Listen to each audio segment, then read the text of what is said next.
The pre-halving rally has just begun. We've just seen a breakout from this reaccumulation range for Bitcoin, rallying to 50,000 going into the halving event. We tend to see these pre-rally phases occur 2 months before the halving, and you can actually see this that occurs also in the past, and we'll be looking at these historical price tendencies before in previous years in a lot more detail. So let's dive right into it. Subscribe to the channel for more videos like this in the future. Like the video if you enjoy content like this going forward, and let's dive right into it. So we know that the pre-halving downside period has finished with this new weekly candle close. This pre-halving downside period really lasted approximately several months. So it also took into account the late 2023 downside. It took into account this 18% downside in early 2024, something we've been talking about for a long time.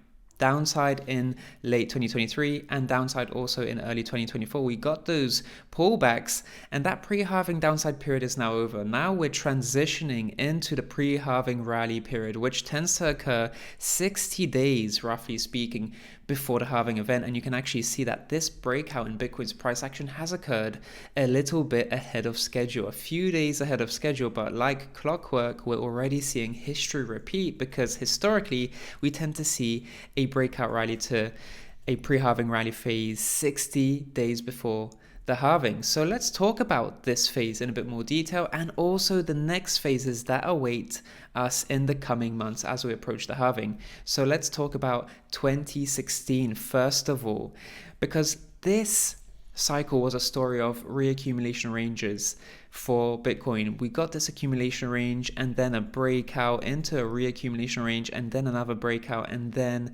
this post-halving accumulation range. But the thing where we are right now, where we are in the cycle, is we're just in this point in the cycle. So in 2016, we haven't actually seen a breakout yet at this point in the cycle of 60 days before the halving. So we're even a little bit quicker in this cycle, because back here in 2016, we saw 5% downside, in fact, before we broke out into an uninterrupted pre-halving rally phase in 2016. So technically, this current cycle is a little bit quicker than what we saw in 2016. But nonetheless, in 2016, we saw a breakout to new highs.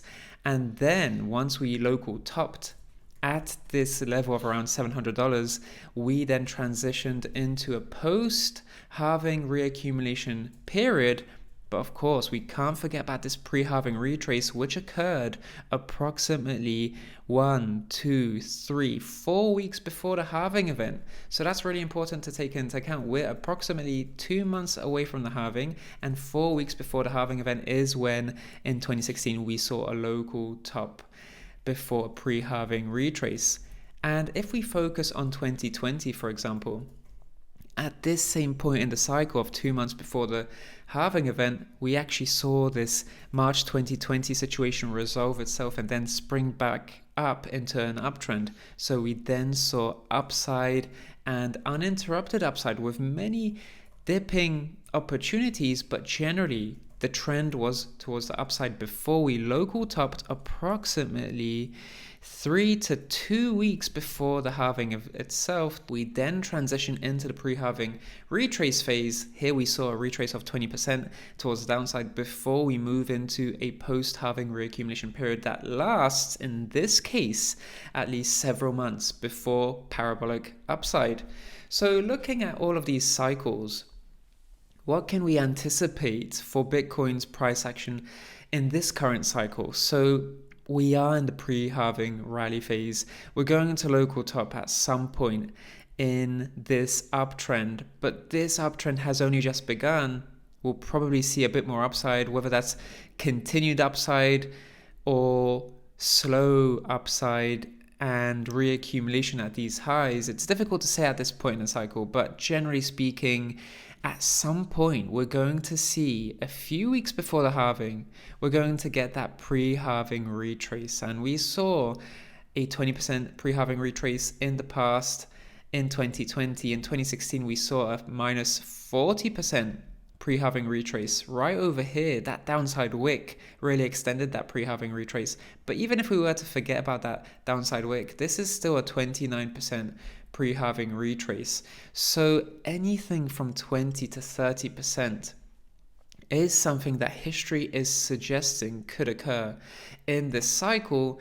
But if you want to take a more tapered approach and conservative approach, then maybe we should aim for 10, 15, 20% downside around the halving event itself before we finally transition into one of the last phases, which is the post-halving reaccumulation period. And it's called a post-halving resistance era because this is where rejection tends to occur.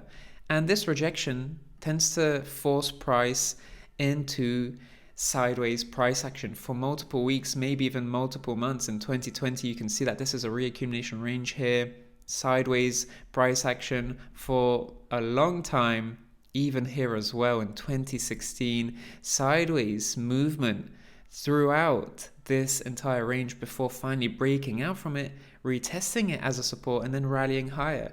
So the principle remains the same. In 2020, we also had a range here and then a range develop on top of that range. So this is generally one larger range, lots of sideways price action. But this is all building up to that parabolic price action to new all-time highs that we tend to see occur once price breaks out from the reaccumulation range. So once price has reaccumulated sufficiently after the halving event, we then see price action break out into a parabolic run-up to new all-time highs, which lasts several months. So this is the best phase in the cycle where Bitcoin can really offer a lot of ROI for portfolios, enabling parabolic upside.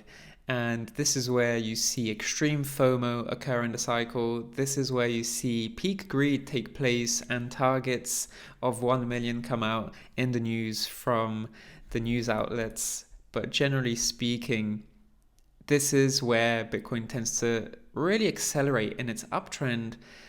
But first, we have to enjoy this pre-halving rally. We then have to anticipate that pre-halving retrace, and that's going to be one of the last final bargain buying opportunities in the pre-halving period before we then reaccumulate and move sideways for a long time, even up to a few months, 5 months, for example, even. Definitely several weeks, a few months is something we should devote to this reaccumulation period, and then parabolic price action to new all-time highs in the parabolic post-halving parabola and uptrend that still awaits. So really important not to get shaken out on that pre-halving retrace that will probably occur in the future closer to the halving event, not to be shaken out in this post-halving sideways range. Really important to try and accumulate on any pullbacks that we get going into the parabolic phase of the cycle after the halving. In any case, that's about it for today's video. Subscribe to the channel for more videos like this in the future. Like this video if you enjoyed this video, and feel free to check out the video in the top right hand corner for more. Speak to you soon.